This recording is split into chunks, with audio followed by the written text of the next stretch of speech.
of Scott Olive Baptist Church. If everyone would please silence your cell phone, and if you so choose, please stand and remain standing for the Pledge of Allegiance.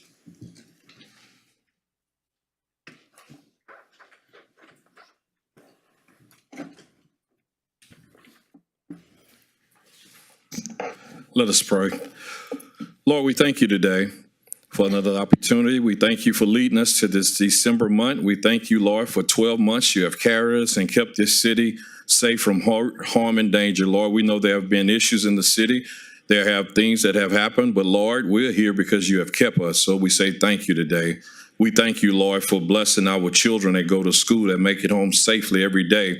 Extracurricular activities they're able to participate in and they're safe. Lord, we thank you that you have kept food on our table and, Lord, clothes on our back and shelter over our head. But, Lord, we remember today those that don't have these privileges. And we thank you for the city. Thank you for the mayor, the council, and all those that serve the legal department and all the officers and EMS and first responders. We just ask covering over them today.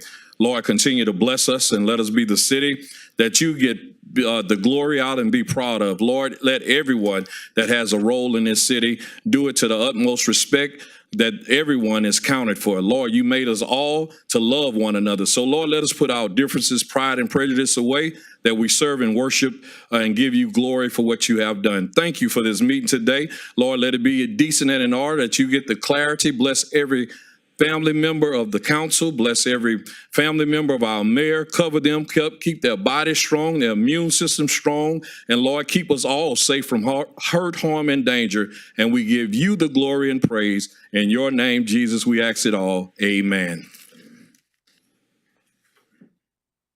I pledge allegiance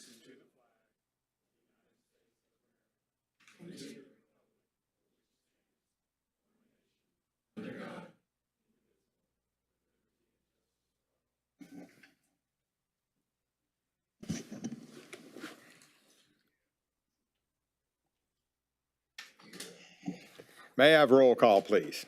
Did he say roll call? Mayor West.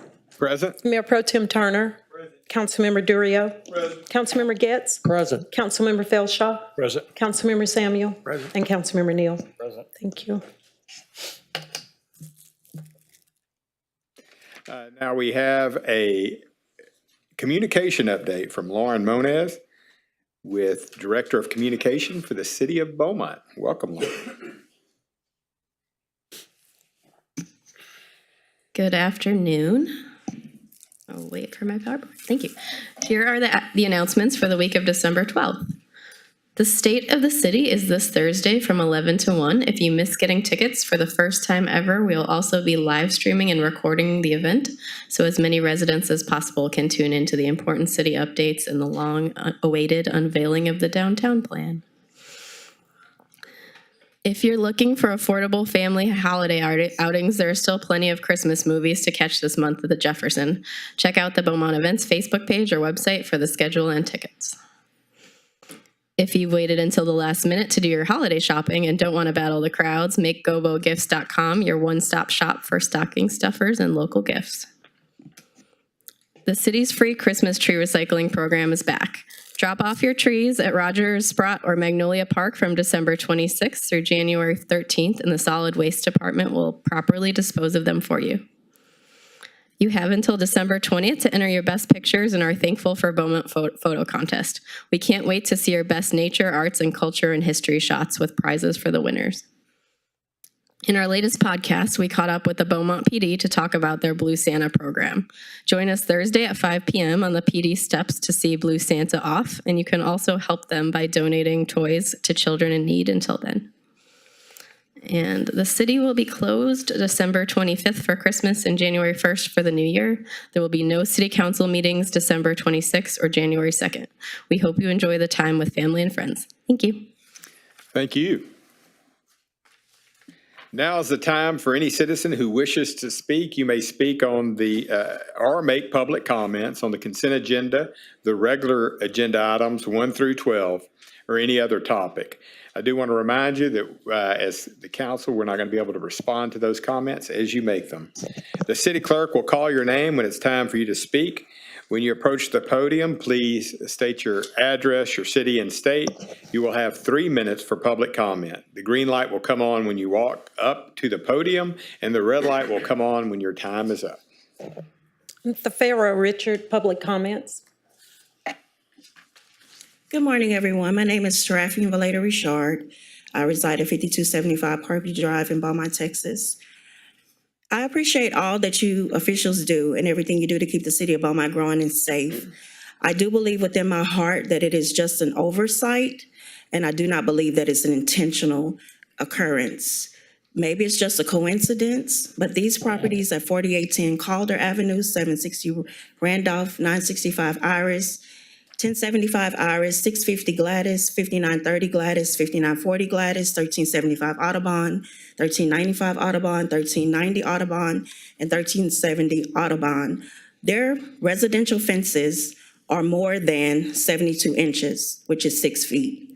I do not understand why an African-American man who's a small business owner who just recently purchased a property at 2055 South Street, where he did have the permit and he did put up a fence, is told that he has to shave off 24 inches of his fence.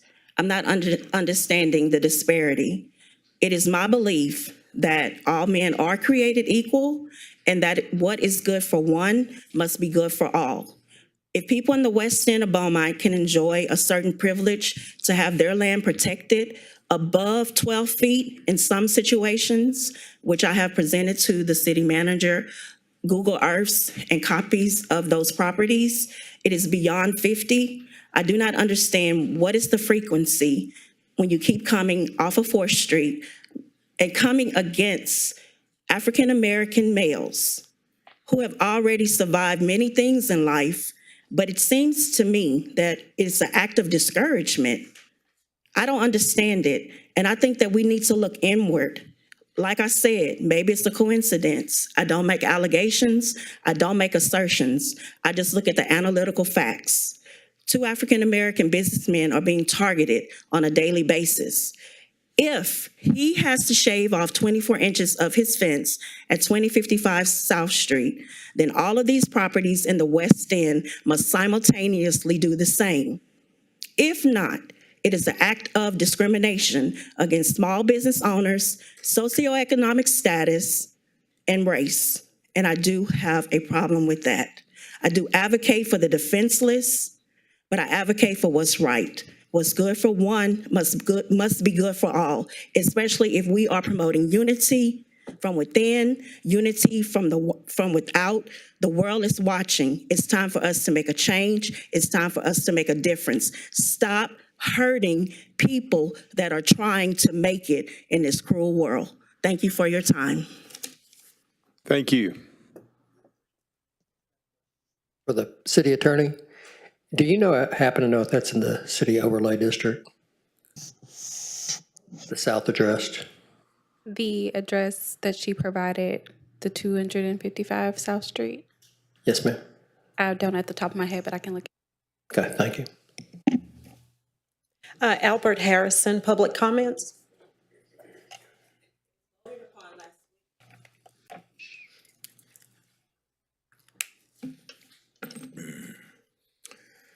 Albert Harrison, 1240 Ashley Street, Beaumont, Texas. Mayor, City Council, other concerned citizens. The comments I wish to make today, I knew they should have been made some time ago, but I'm just now getting an opportunity to bring it to your attention. My comments are not only just my comments, but they are comments from Hispanics, El Salvadorians, Honduras, Blacks, Hispanics, and other individuals that live in this Third Ward, close to Gladys and Magnolia Street. They are truly concerned as to how the city was able to increase the salary of individuals of $20,000 and retirement packages. They don't understand that, especially since they had to wait approximately over 3 months for certain water leaks to be repaired. Secondly, in my discussion with other city employees, y'all gave them a 2% raise across the board and turned right back around and took it through insurance, through co-payments, and other issues. Some city employees received a $1,000 bonus. Some individuals that did not receive the $1,000 bonus received other incentive payments. I don't see the reality of this here. And you all made the comment in so many words, you're trying to bring salaries and so forth equal to other similar affected cities. That is not the case.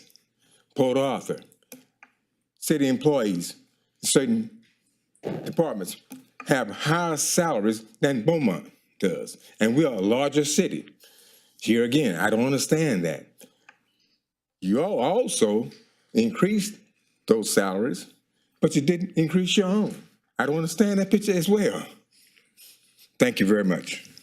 Thank you. Jerome Alexander, public comments.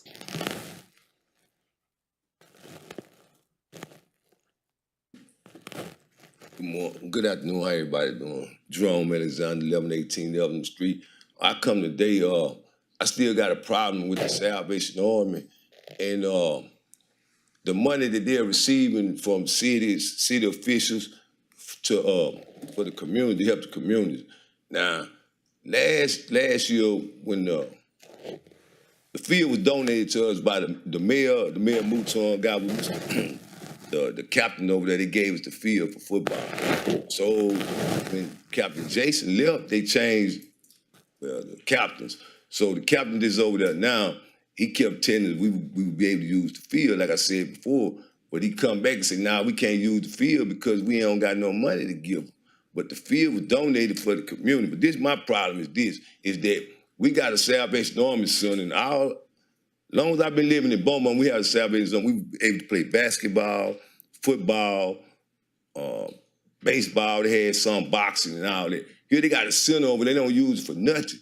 And we got kids in the community, we don't got nowhere to go play football, no lights for nothing like that. Even though we appreciate y'all did for the field in Sprout Park, when they tore the field up, then we still ain't had nowhere to play. So we had to scuffle and go here, and we don't got no lights. And people have to come out their pockets and ask for donations, and we ain't getting no help. When they got a field over there, and you been there at the field, you know they got a scoreboard, they got lights and all that. So why is the field not being used for the community purpose? We not understanding that.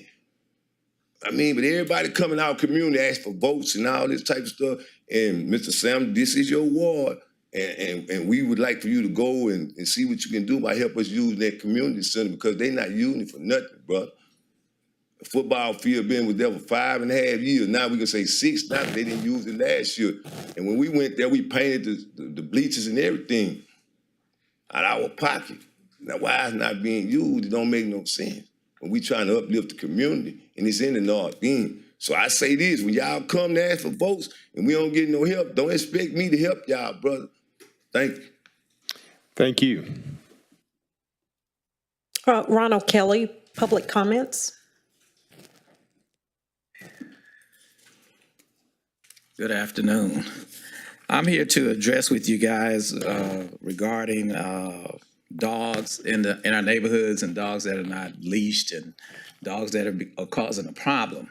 I know you all recall the situation that happened at Sprout Park, and I would have thought that would have so moved you all to perhaps look at your leash law and look at some things to try to help protect our citizens. But the last 2 weeks, these 2 dogs were terrorizing our neighborhood, a black lab and a white and black mixed lab. And I called 311, and they said they were going to send someone out there. Well, they didn't come. I'm sitting in my truck, and I watched this guy run as fast as he can to get away from those dogs. He had to hop in the back of a truck. Since then, I've had to ride around my neighborhood and warn people that the dogs are out. because they are going and aggressively getting aggressive with people. One of my neighbors had to go get his kids off the bus with a bat because the dogs had tried to attack him. Where the dogs live, one of the neighbors across the street, the dogs came in his garage. And he said if that happened again, he was going to kill them. But in any event, it's the response that we got, because when I called the first time, animal care did not show up. But this past Friday, I called 311 twice, and finally animal care called me and said they were on their way. Then she called and said, well, the dogs are locked up. I said, ma'am, I'm looking at the dogs. Well, she went to the wrong address. She had the wrong mix-up or something of the sort. But the thing is the response was to put the dogs back in the yard. Now, we have a leash law, and you went and just put them back in the yard. And I just would hate to see a situation once again where someone is getting harmed because of these dogs. I called one time about 6 months ago, 3 pit bulls circling this man, circling him. He's in the park. He had a stick to try to keep him off. I thought I needed to call 911 because I really thought they were going to kill this man if they got him. I called 911 and the police told me it was animal care. But animal care didn't come out immediately. When I did finally talk to an animal care person, they said anytime you call and say that the animals are being aggressive, that they're supposed to stop whatever they're doing and come out right away. But that did not happen the first time. Now, I went and got the leash law that we have. 1 paragraph. This is not going to do. We have got to revisit this and make these things tighter. And even when you give the dogs back to the owner, then the owner, we need to make sure that, okay, I'll get it next time. Thank you. Jude Paredes, public comments.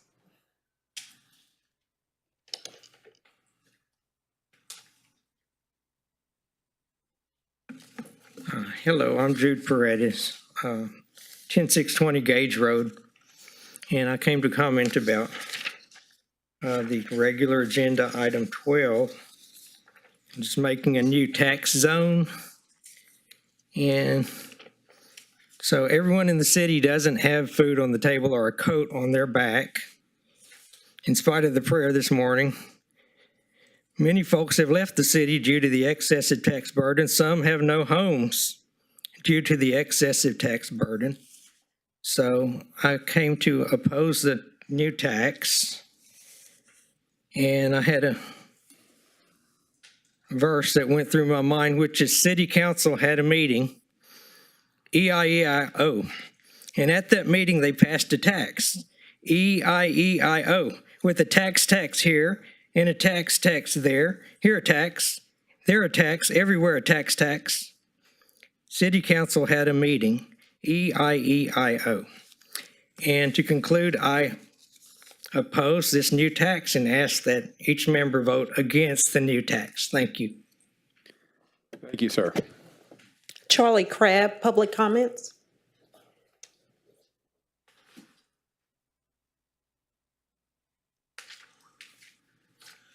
A lot of good comments this afternoon.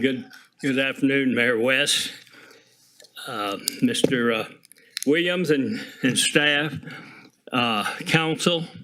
My name is Charlie Crabb. I live at 928 East Drive, 77706.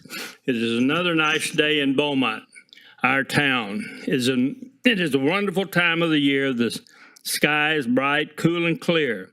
Emily Wheeler had the city staff prepare the decorations and lit the Christmas tree. Everyone was of good cheer. What a wonderful sight and a good evening of the year. Mayor West was seen driving the sleigh, and look who all is riding. Councilman Turner, Felshaw sitting behind with Councilman Neal, Getz, and Samuel and Durio holding the money bag in their grasp. The water breaks are repaired and the recovery system is flowing. The streets have been treated with a surface to make rough riding a thing of the past. Avenue C could use a 1-inch smoothing from Washington to college before the final day of this year. The water purification and treatment plants will be placed on automatic so all employees can have the day off. Sanitation collection will get the day off and do the heavy work the very next day. And I have not mentioned about 30 other city groups. I apologize. Mr. Williams cannot go far with Mr. Barkaviak and staff to be let off for the day. Mr. Reed and staff will have the day off. Reading of the law is suspended. Ms. Broussard and staff will not be around to record any happenings. Mr. Semino and staff will not be needed until the middle of next year. Mr. Boone and Mr. Ellis will be on standby. Okay, we shall remember Allison Nathan Getz and Betty Greenberg, who left us with their wonderful legacies this year. Two Beaumont ladies who have passed and did so much in their lifetime for the citizens of Beaumont. We will await Reverend Felshaw's message of good tidings and goodwill to all mankind. The Savior is born. Please be at your best, Reverend Felshaw. Merry Christmas to all. Thank you for listening. Thank you. That's all I have, Mayor. Mayor, before we go into the consent agenda, to answer Councilman Getz's question, it is in the historic district. It was discussed at P&Z. As you know, in the historic district, there are certain requirements. So a fence over 8 inches or 8 feet in height would require a certificate of appropriateness. So, and I think it was discussed at the last meeting on December 5th. Is there a motion and a second for approval of the consent agenda? Move to approve. It's been moved and seconded for approval of the consent agenda. Any discussion? Councilman Turner. Mr. Manager, staff, on item number E, how does it work if we don't have emergency or storm relief? Does the funding still get dispersed and we add it to inventory, or does it just go back on the books?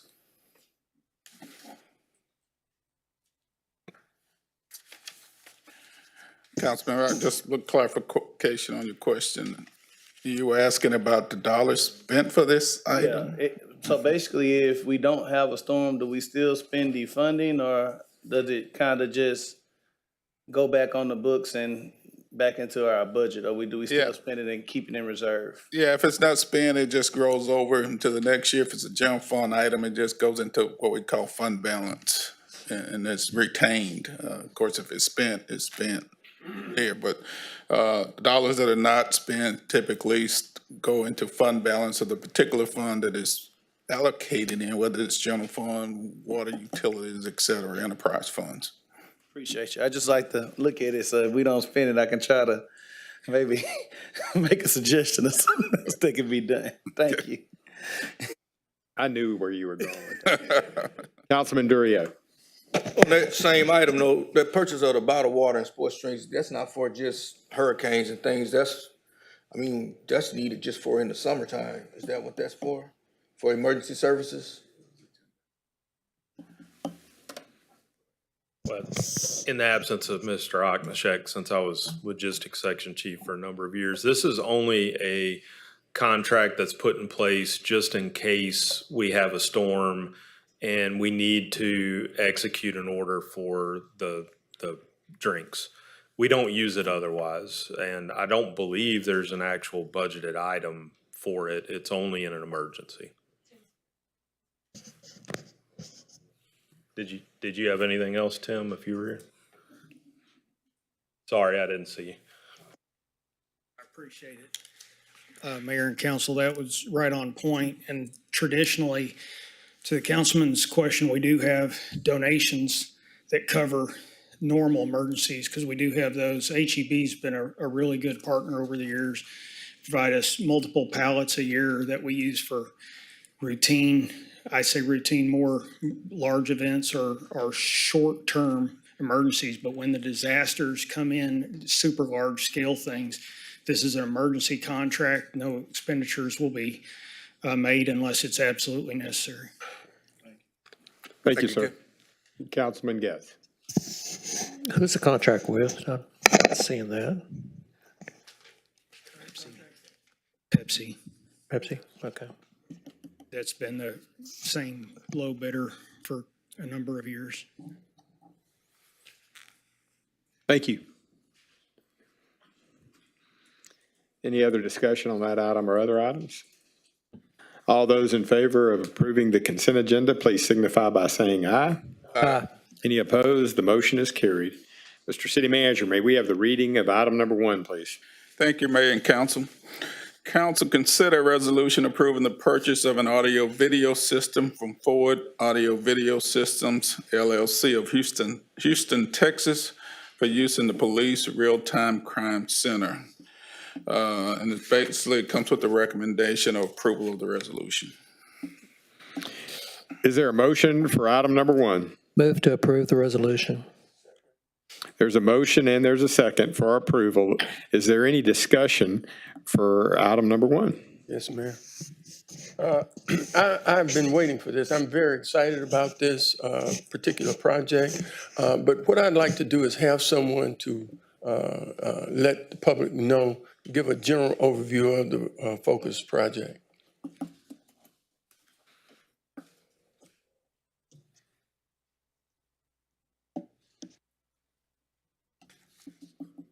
Okay, Mayor and Council, this is one of several items. One was the construction on last week's agenda for the real-time crime center. A lot of years in the workings to get to this point, and there will be opportunity to have a location that has the IT, the infrastructure to support video streams and other things. One of the other items deals with Fusus, which provides a backbone, so to speak, to tie different platforms in, regardless of manufacturers of the data. We'll be able to show that. So it provides for situational awareness, investigative purposes, and management, proactive responses.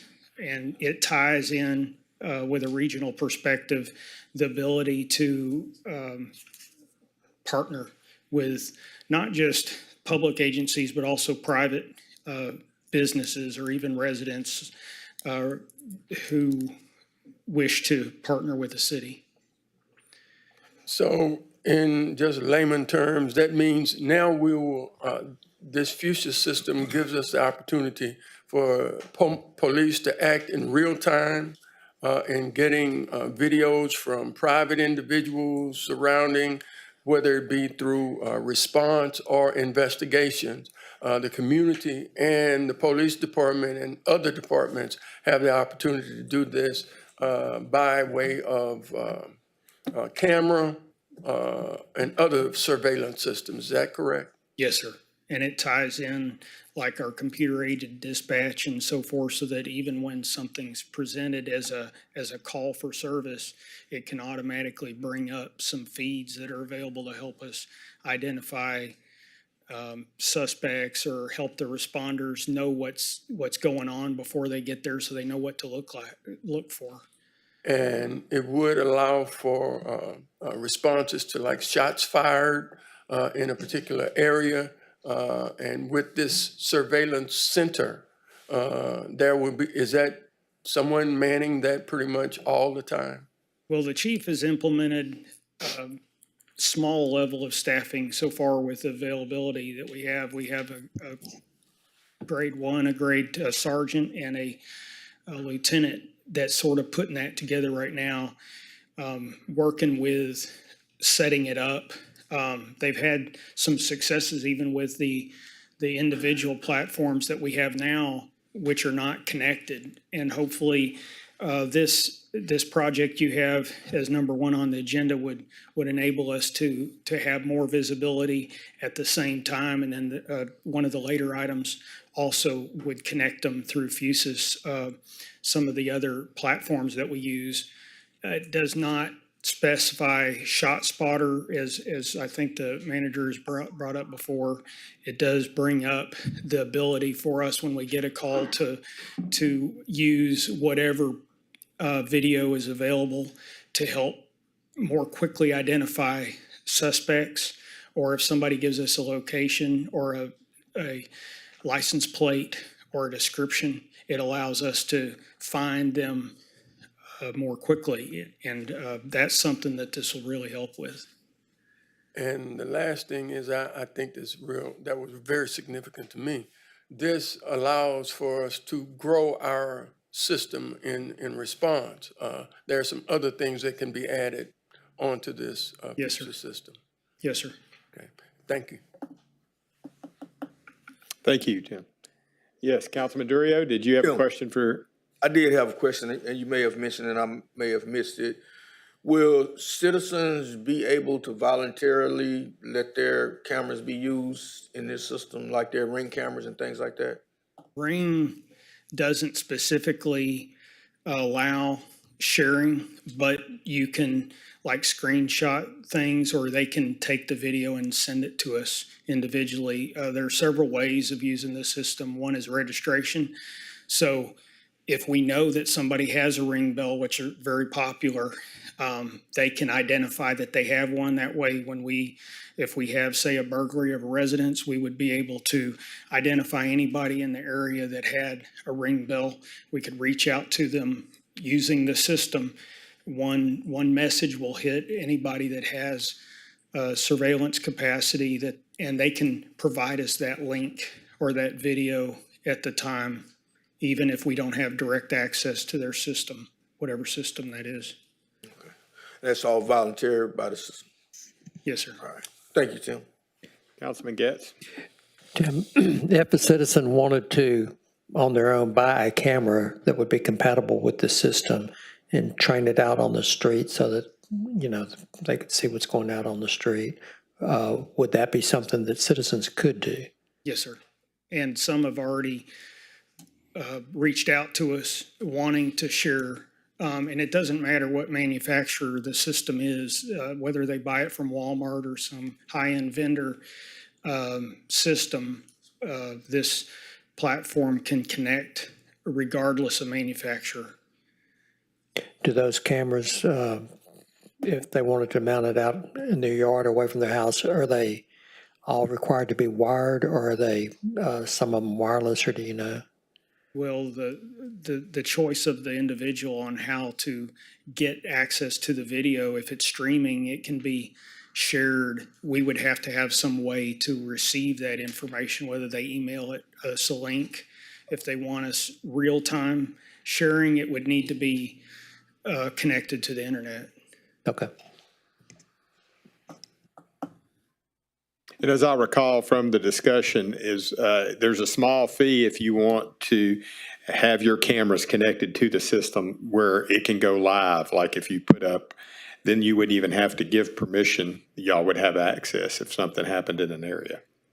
Is that correct? Well, you don't necessarily, if you want full functionality, say you have several cameras in your system and you want to you're on vacation and you want to have access to the capabilities that this system has, there would be a small fee per year to have that connectivity. But to share the feed, there's no fee for that. Okay, I misunderstood then, because I was thinking if you all were going to have access immediately, I mean later sharing the feed, but I'm saying something's happening right then. There needs to be a device. They could either send us a link to whatever if it's a Ring bell, or if we have access, or if they, depending on how it's set up, there's several ways. One, they could hit a button, basically toggle a switch that would say, I'm giving them permission for the time of this response to see real time, or they could have it real time all the time. There's no fee for sharing. the fee would be if you want all the functionality. And that would allow you to see the same stuff that we can see, even if you don't have a remote system at home. You would have some of those permissions yourself. All right, thank you. Any other questions? Thank you, Captain. All those in favor of approving item number 1, please signify by saying aye. Aye. Any opposed? The motion is carried. Mr. City Manager, may we have the reading of item number 2? Council, consider a resolution authorizing the city manager to execute change order number 1 and authorize final payment to Vortex Companies for the East Lucas Street Storm Sewer Survey and Inspection Project. And it comes with the recommendation of approval of the resolution. Is there a motion for item number 2? So moved. Second. There is a motion and a second for approval of item number 2. Any discussion? All those in favor of approving item number 2, please signify by saying aye. Aye. Any opposed? The motion is carried. Mr. City Manager, may we have the reading of item number 4? Council, consider a resolution authorizing the city manager to execute change order number 1 and authorize final payment to Vortex Companies for the 102-inch storm sewer outfall survey and inspection project. And it comes with the recommendation of approval of the resolution. Is there a motion for item number 3? Move to approve. Second. There is a motion and a second for approval of item number 3. Any discussion? All those in favor of approving item number 3, please signify by saying aye. Aye. Any opposed? The motion is carried. Mr. City Manager, may we have the reading of item number 4?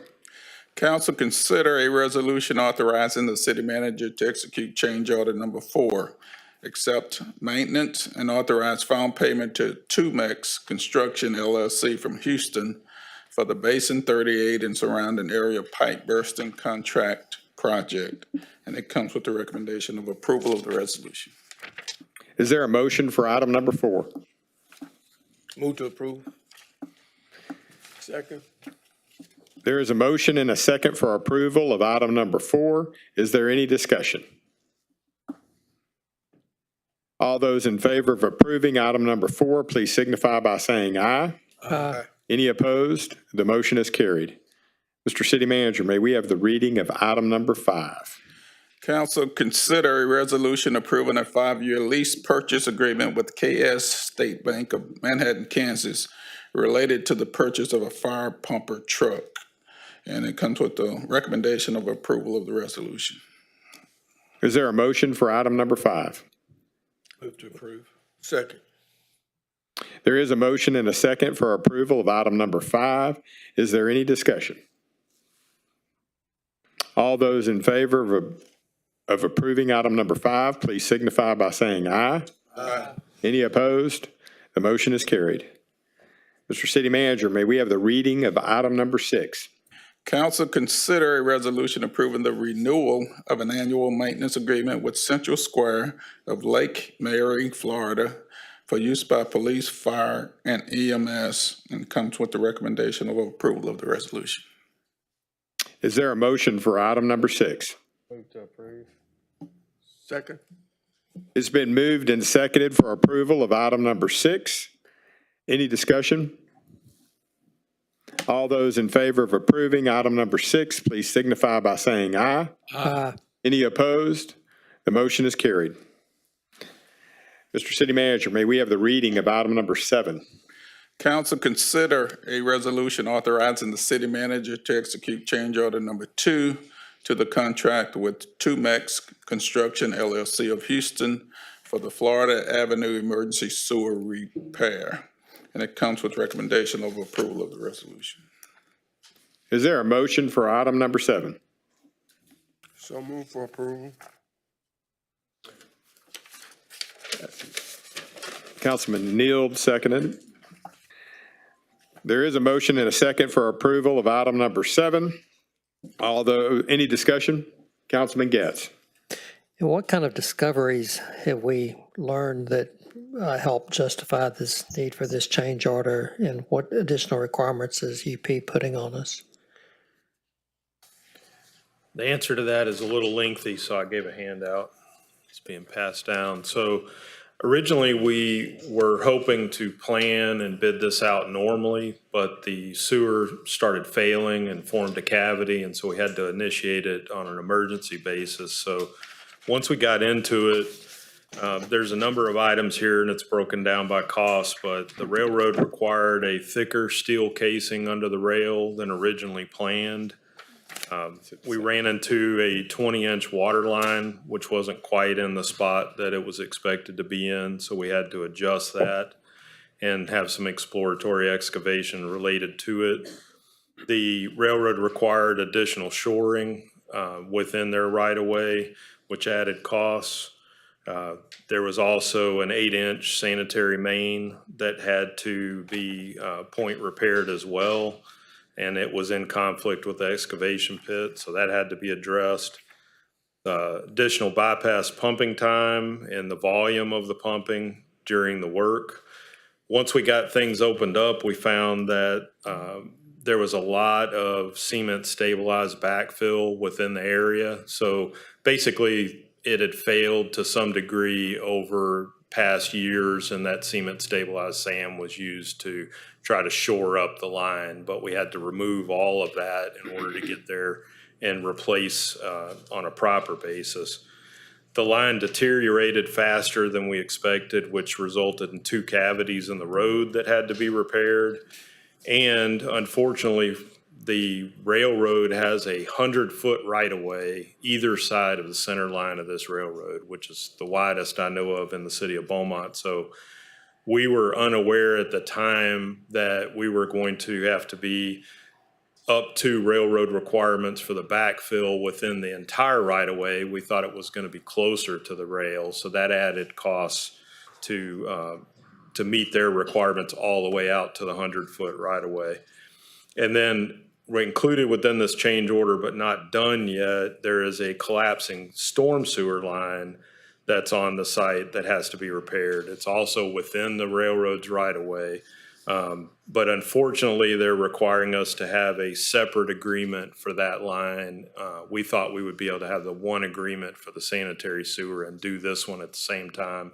And we're having to work through that agreement for the storm sewer line and the work plan for that before they can mobilize and finish that last piece. So all of that adds up to $216,000. Is UP happy now? I don't know. It's Christmas. Let's say they are. Any other discussion? Councilman Turner? Just for clarity, because I know there's been other instances we came up when we had to deal with the railroad. Do we have additional meetings outside of when we just do projects together just to possibly improve the morale and some of the things we're trying to accomplish in partnership with them, like our riverfront crossing as well? No, sir. We do not have periodic meetings with any of them. But it's a challenge to interact with them on an as-needed basis. We seem to have a better back and forth and a better response time with BNSF right now after that Longstreet project. I believe this one's actually Union Pacific on the Florida line. So there's a couple of different rails involved. Understood. I know they immediately were able to get in touch with us when some language was in there to get their attention, but that's why I was asking. It'd be great if we could do something like that, like we do with TxDOT, but most of the rail representatives we deal with are over a multi-state area, so not even just Texas. So they're tasked with such a large geographic area, it's hard to really get that level of local attention. Well, just a question, Mr. Manager, when they have future items on the agenda, can we request that an individual actually shows up versus having items on there and, we don't get to physically see somebody when they put items on the agenda for the city of Beaumont to pass? Sure. We'll be glad to ask them to have someone here. But I think you make a good point. Typically it's good to have a relationship with someone before you need them. Mm-hmm. So we will reach out and make that offer to them on regular meetings to have discussions with them. Yes, Councilman Durio. Bart, with your past relationship with the railroad, if we request them to come, you think they're gonna come? It depends. I mean, BNSF needed that rail spur here recently, and so they've come into town and they've talked to us on that. But like I said, it's just a challenge because I've learned that their people are tasked with such a large area that we're just a small part of it. They don't necessarily have a local presence, but as the city manager referred to, we can certainly try. That's all we can do is try. All right. Any other discussion? All in favor of approving item number 7, please signify by saying aye. Aye. Any opposed? The motion is carried. Mr. City Manager, may we have the reading of item number 8, please? Thank you, Mayor. Council consider a resolution adopting procurement policies in connection with receiving funding from the Texas Community Development Block Grant Disaster Recovery Program. And it comes with the recommendation of approval of the resolution. Is there a motion for item number 8? Move to approve. Second. It's been moved and seconded for approval of item number 8. Is there any discussion? All those in favor of approving item number 8, please signify by saying aye. Aye. Any opposed? The motion is carried. Mr. City Manager, may we have the reading of item number 9, please?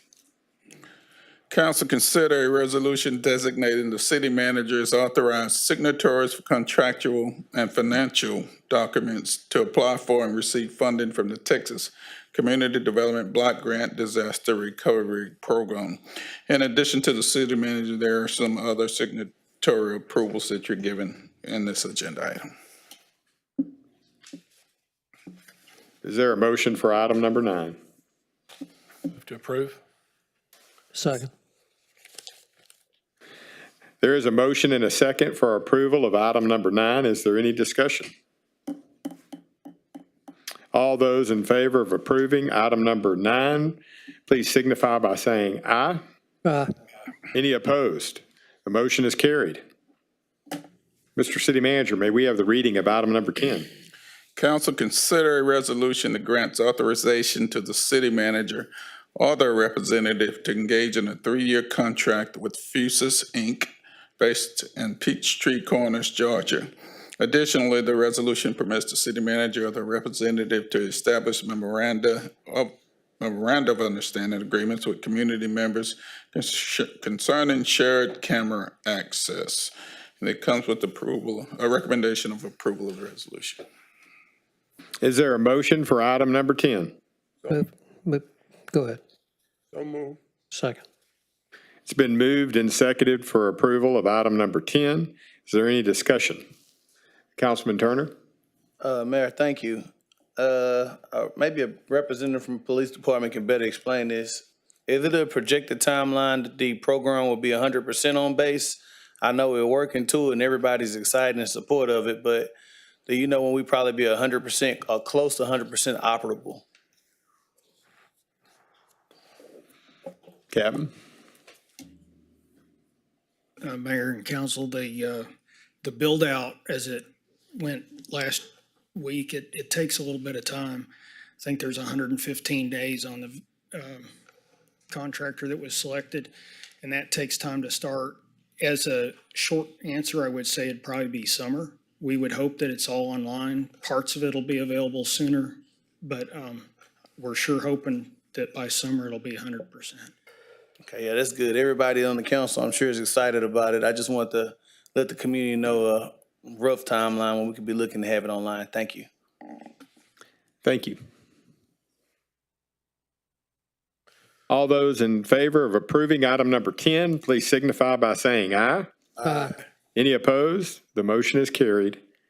Mr. City Manager, may we have the reading of item number 11? Council consider a resolution casting the city of Beaumont's votes, which is 487 votes, to Lauren Williams Mason for election to the Jefferson Central Appraisal District Board of Directors for the 2023-2024 term of office. And it comes with the recommendation of approval. Is there a motion for item number 11? So To moved. approve? Is there a motion and a second? The motion was Councilman Durio. The second is Councilman Samuel. So there is a motion and a second for approval of item number 11. Is there any discussion? All those in favor of approving item number 11, please signify by saying aye. Aye. Any opposed? The motion is carried. Mr. City Manager, may we have the reading of item number 12, please?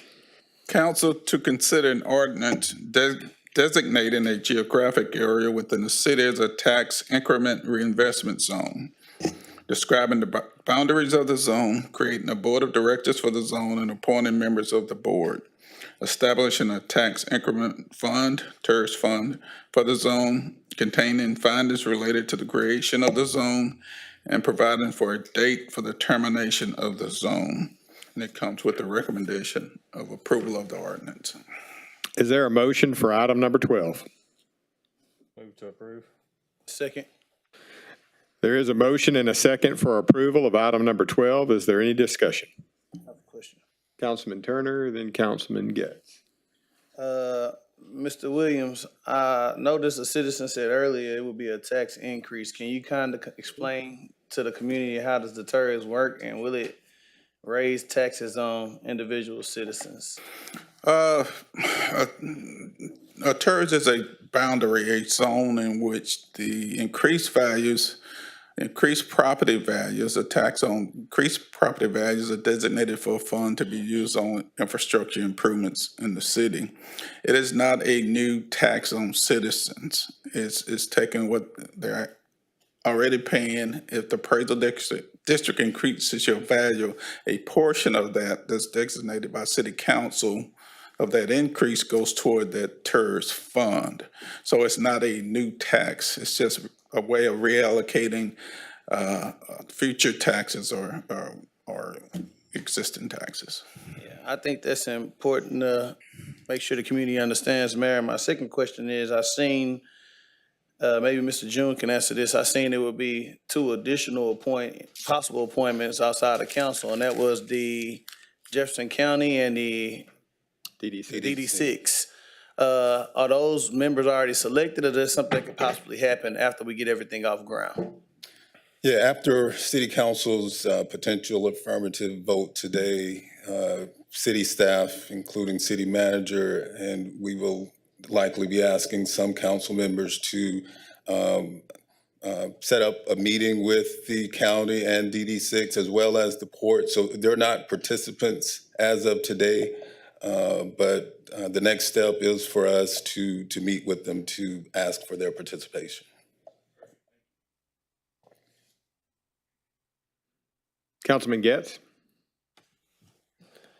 Mr. Williams, a couple of questions. The boundaries of this TERS district, where you're going to be taking the increase in values, I know it's kind of spread out to run alongside major thoroughfares throughout the city, interstate. Is that accurate? Yes. So in those cases, and I know I've already spoken with you about this, but more for the benefit of the public,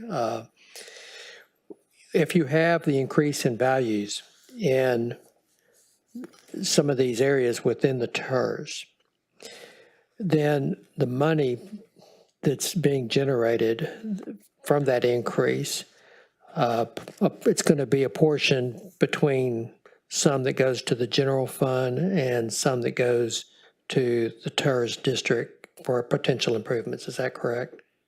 Yes. Okay, and what kind of improvements would be eligible for consideration under this? I mean, I know there's a list of projects here. Yeah, infrastructure improvements. It can be general infrastructure improvements. It can be street repair. It can be city facilities. It could be parks, land. It could be buildings. Just things that a city uses in their everyday operations can still be paid for in a TERS if it's a part of city infrastructure.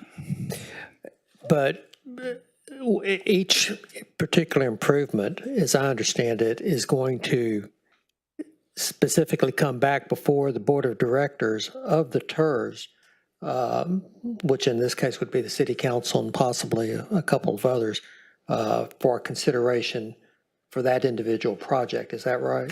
Yeah, that's the beauty of a TERS. You have a TERS board that will improve the major projects, which in this case is the city council. But in every case of a major project of a TERS, the city council will approve that item, that project, before it's done. So ultimate authority lies within the city council, making those decisions on what projects are going to be done. And the reason that's important to me personally is because one of these potential projects listed is for consideration of a park area on the side of the 555 Main Street building. And I know that, in fact, I think most people in the city know that I was opposed to the city getting involved with the 555 Main Street and even buying that parcel of property. And I would have real concerns about putting some sort of a plaza or something out there at a projected cost of $8 or $9 million. But we would vote on that separately if that ever came before us.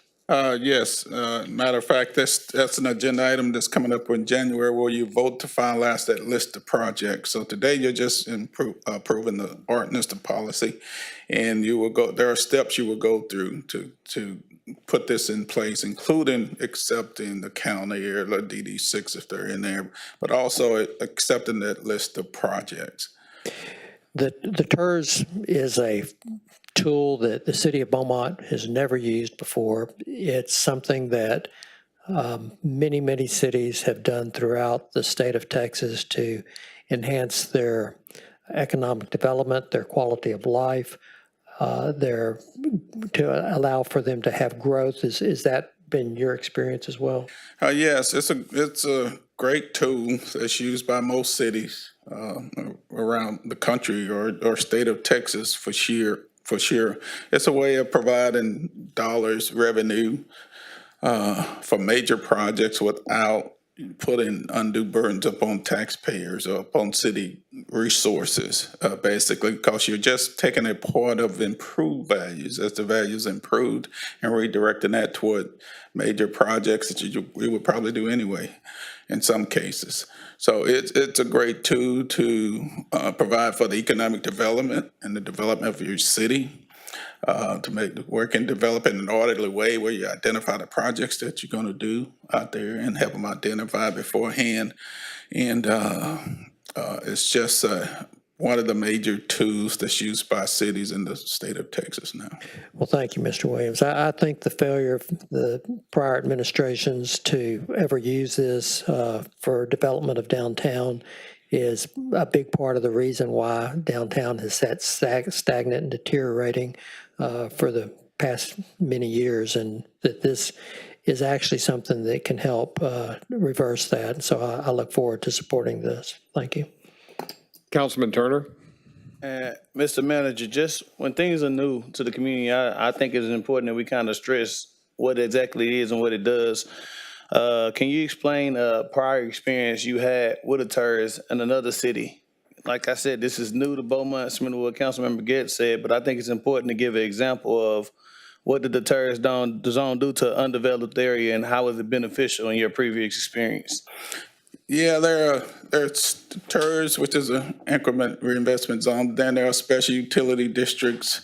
There are a lot of economic development tools that cities use. In my experience at Beaumont, we had special utility districts, which also was a tool to take dollars and provide infrastructure. But we had a major, what we called over there, a Cabela's TERS, where we took a vacant piece of property and ended up developing it into a multi-million-dollar piece of revenue-producing property, the largest sales tax-producing property in the city that soon housed the Cabela's stores, if you're familiar with Outdoor Outfitters, 2 hotels, restaurants, and other buildings. So it was a tremendous asset to the community. What we did, we took 56% of that project and redirected it back to the TERS for the reduction of debt. We built roads there. We built water towers as a part of the project. We built an overpass over I-35 as a part of that project. So you get some major dollars to do some major things in your city that you otherwise wouldn't have access to. Thank you. Appreciate it. Councilman Getz. And so really, this also gives us the opportunity to work with the private sector, because often it is the case that the private sector says, now look, if we're going to come into the city and build this or do this, we're going to request that the city do some things with the public areas that and the infrastructure there. This gives us a pot of money to help make that happen. Is that right? Absolutely, you're correct, Councilmember Getz. You know, you get investors or you get people who want to come invest in your community, and they need incentives, or they're looking for incentives. So these are dollars that make their dollars go further. If they can come in here and do a project, and there are incentives to where they get rebated on their property tax or sale tax dollars that they're putting out there, even hot tax dollars. If it's a hotel, it makes it so much easier for that project to come in and get started and remain sustainable over a period of time. So it's a tremendous economic development tool. Mayor, if I may add, I did some research while I've been working on this for the past few months, and the city of Beaumont did once have a TERS from 1983 to 2003. It was a 20-year TERS. It was in the zone was the central business district that covered a few blocks in the downtown area. A lot smaller than this TERS zone, so this will give us more bang for our buck. That TERS that expired in 2003 was used for some public improvement, traffic signals, the Terrell Historical Library renovation, art museum, landscaping. There weren't a whole lot of projects during that term that TERS existed, but there was one here at the city of Beaumont. Councilman Getz. Well, I stand corrected, and I'm glad to know that. Did we have any negative effects? I mean, it sounds to me like what you're describing probably did not generate a ton of money, but we were able to utilize that from what you're describing, as best we could. Based on what I saw, those projects did get completed during the term of the TERS. Great, it's good to know that. And we do have here with us today. She drove in from Houston. She is she's with the TERS consultant firm. So I don't know if she has anything to add. Ms. Barnes.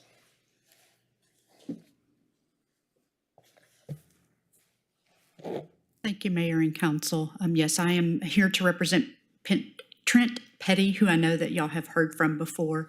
Everything that the city manager has shared with you today is accurate, and I know of the project in which he speaks related to the Cabela's, and it has been beneficial to the Central Texas area. So, but I'm happy to answer any other questions that you might have. Thank you. Councilman Samuel. Yes, I just wanted to ask June, from your research, have you seen areas, now do you have an idea of some things that we could have or should have done that will increase the ability to take advantage of the TERS, and those things that we didn't, those things that we did do but didn't do in the same manner? Have you learned something from that investigation? Yeah, what I did learn is, because with the TERS zone, you have to submit an annual report to the state, and I did see a couple of those reports providing an update of the various projects that the city council at that time approved. So I was able to see that the projects did get done. They were done timely, and those reports were very beneficial in terms of understanding and knowing that the TERS was successful and was a benefit to Beaumont during that time. Councilman Felshaw? Ma'am, could you help me with a question? Had a citizen contact me, and a businessman, and was discouraging me from supporting the TERS, saying that this is not the best tool because all you're doing is you're moving value from one part of the city to another. Now, this is the first TERS I've ever been involved in, so I'm somewhat ignorant to this question, but so I don't know how to answer it. How would I answer that question? So he is suggesting that you're moving value from one part of the city to the To other. another. So, one key thing to consider is, would you receive the increase in value, which generates the increased tax revenue that Mr. Williams spoke of to do the projects that you're talking about, but for incentivizing someone to come in and develop or revitalize that area? And so that's the key, is you're taking property that has a much smaller value and increasing its value, and then you're carving off of that a portion of the revenues that are generated from that increased value to then make the necessary public improvements that you need to do, which does keep the tax burden off of your citizens. So essentially, it's development paying for itself. So I'm To answer that question, Councilman Felshaw, it's not a transfer of value from one particular area to another. What you're doing is essentially increasing the value of an otherwise undervalued area. And so whereas an area that's already built up, our central business district already has a lot of business, homes, restaurants, so forth, the areas that I've identified for the TERS do not. And so in order to incentivize someone to build there, you give them incentives to build there, which in turn increases the value of that property, which has no effect on the central business district. And I'm just using that as an example, as an existing church, but it does not affect the value of that particular business, because individuals who want to build there, who already have businesses there established, will continue to do so. Meanwhile, new businesses or potential business owners that are existing and been looking to build will potentially, who would not have considered that area before, will consider that area based on the tax incentive they receive.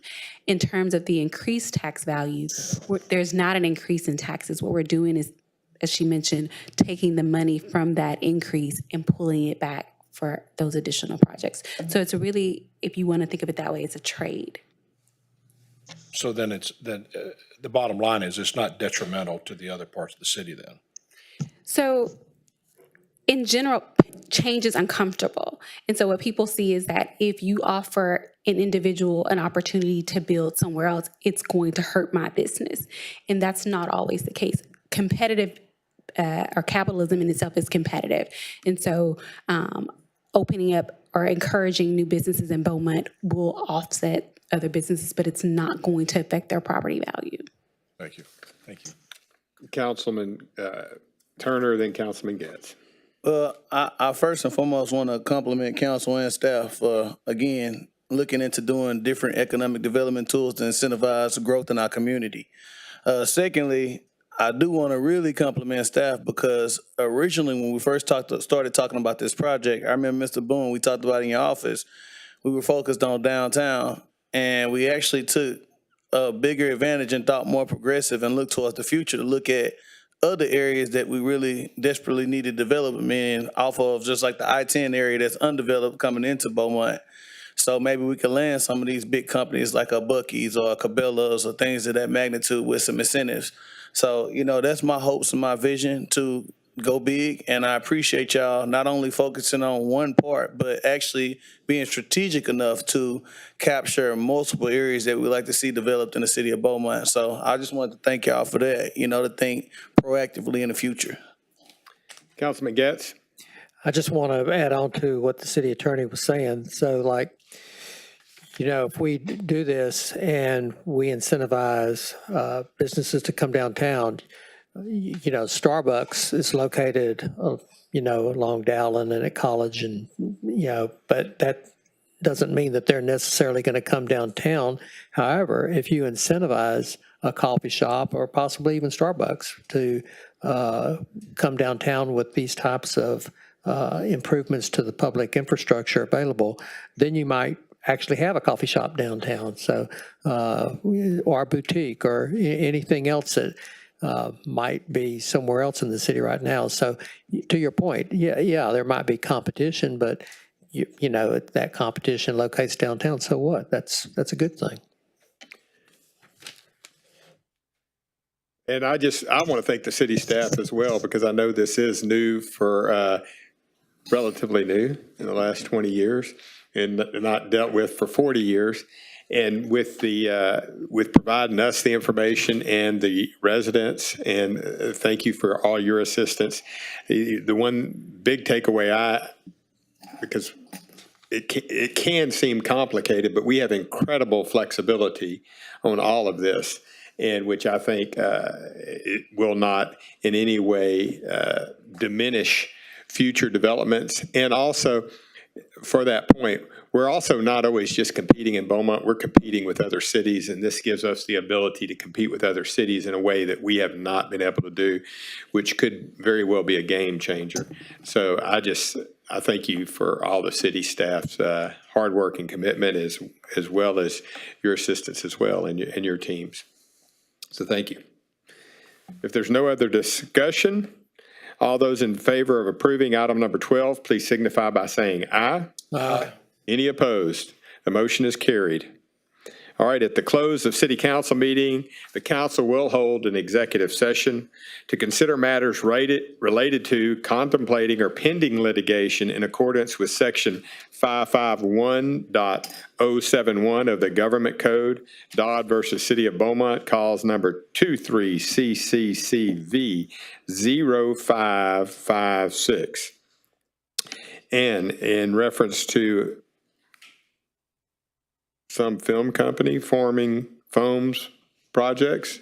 If you want to get that correct pronunciation, then I'll be happy to invite our city attorney. All right. It's NRA Acris Film Forming Foams Products Liability Litigation, MDL number 218 MN 2873 RGM. Thank you very much. And now we're moving on to council member comments. And I will start with Councilman Durio. Put a fast one on me there, Mayor. You usually start from the other side. Thank you, Mayor. Manager, I really getting a lot of complaints about dogs and about the response of our animal control. So we could look into that and look into our leash law as to look into the ordinance and actual enforcement of the ordinance. I got quite a few complaints. Mr. Kelly, and also over there on Orgain Street, where they call and when they get there, where the people have put the dogs up, but the dogs keep getting out. So that seemed like something that we have to do. And they keep saying, like Mr. Kelly said, had a dog attack at Sprott Park because dogs were loose. And so we need to look into that before someone really gets hurt. And I appreciate if y'all look into that and see what we can do to help our citizens, because we don't want be up here because some citizen put out their gun and start shooting dogs and maybe an innocent bystander gets shot. So we need to look into that. And I think that's all I have. Okay, thank you, Councilman Durio. Councilman Getz. Thank you, Mayor. Last month, Garth House had their annual fundraiser. It's called PLE, and what they do there is they have a silent auction and a live auction, and they invite citizens to come and participate in those items. One of those items that they auctioned off this past November was the opportunity for people to bid on an hour of counseling. And if you don't know what Garth House is, it's a place where children that are abused or exploited sexually or physically, they can come and tell their story. And it's in a safe, secure place. It's something that is sad that we need, but it is needed. And this gives children the opportunity to tell their story just one time. They don't have to repeat it over and over when they go to court. They don't have to endure the interrogation of attorneys in the courtroom setting. So this is something that my wife, Allison, was passionately involved with, and they decided to, in her honor and memory, dedicate one of the auction items in her memory so that people that wanted to, an hour of counseling is $100. So if you wanted, for instance, to donate 5 hours of counseling, it'd be $500. And I just wanted to say I learned last week that through this, Garth House was able to raise a record amount of $36,500 so that even from above, and though she's not here with us physically, Allison is still helping and doing amazing things that I consider to be outstanding. So kudos to the Garth House for raising that money and for those citizens that participated in contributing that. So Mr. Williams, again, happy birthday yesterday. Thank you. Thank you, Councilman Getz. Councilman Turner. Mr. Williams, you turned 31, man. I didn't know. Feels good. Yeah, it feels good, huh? But to city staff, what I would like to ask, I know we don't control private property like the Salvation Army, but if we could render maybe some of our park facilities and stripe a football field for some of those kids to utilize. I know we did it in the past at Pine Park, and I know it happened at Sprout Park, but we're currently doing the turf at Sprout Park. So can we just look at some other options to accommodate that? I know at youth sports, you normally get a lot of kids that usually get in trouble that have the opportunity to utilize that in another outlet. And anything we can do to keep kids in something positive versus all the negative outcomes they can get involved in, I'm in full support of that. So if we can figure out any kind of way to assist some of these youth programs, I support that 100%. The second thing is, can I get an update on the City of Beaumont Little Dribbler League? Just get an update on how everything's going, if the signups are going good, or what can we do to improve it. And lastly, I kind of want to shout out AMSET. I was able to light the tree for the Art Museum of Southeast Texas. It was a good event. Me and Santa Claus lit the tree together. The kids really enjoyed it. And Junior League, they put on a real nice event that I was able to attend with my wife. It was real fun. At the Civic Center, everything was decorated well, and it was professional as always. And lastly, Beaumont, we have one of our own that'll be having a fight on the big stage this Friday. Andre August, he'll be battling Jake Paul in a boxing match. So if we can support him any way we could, let's just let him know that Beaumont is behind him. Thank you. Thank you, Councilman Turner. Councilman Felshaw. Thank you, Mayor. No comment. Councilman Samuel. Yes, as we move into this season, it's a season to be grateful, to be thankful. It's also a time that we can prepare for that which is to come. We're preparing for a new year. I would just make this expression. Mr. Manager, I'm really appreciative of the job that you've done since you've come in. I've seen a difference in many areas, and we're doing great things. Beaumont is not just standing still. We're improving in public safety. I've seen the improvements in economic development with the TURDs today, approval of that. We've seen a tremendous progress in public works, in our streets, in our sanitation, in our flood, drain development. And we've seen a tremendous improvement in personnel. Staff is working together, doing those things that make Beaumont a place that people would be proud to call home. We're doing some things now to attempt to make Beaumont a safer place. So I just had the thought as we started this meeting today, in the midst of all that we hear going on around us, how bad things are across the country, across the state, and even here in Beaumont. we've made some tremendous strides, and we're in the right direction. We have a council that's working together toward a common goal, and I think it's showing. So I'm just grateful that we are still doing the things that they've asked us and they put us in this place to do. So I say thank you.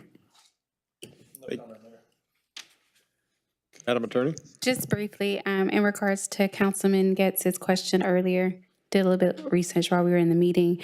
That property, 2055 South Street, went before the Planning and Zoning Commission on November 20th as a request for a rezone from residential to industrial, and that was denied by the commission. At that time, it was briefly discussed that there was a fence on the property, but the commission did not, the Planning and Zoning Commission Board did not review requests for a fence. In my previous statement, it did go to council on December 5th, in which council denied or upheld the decision to deny the request for rezoning. It is in the historic district. Historic district does require a permit for a fence. The property owner does not currently have a permit for that fence, so staff will be following up. Thank you. Thank you.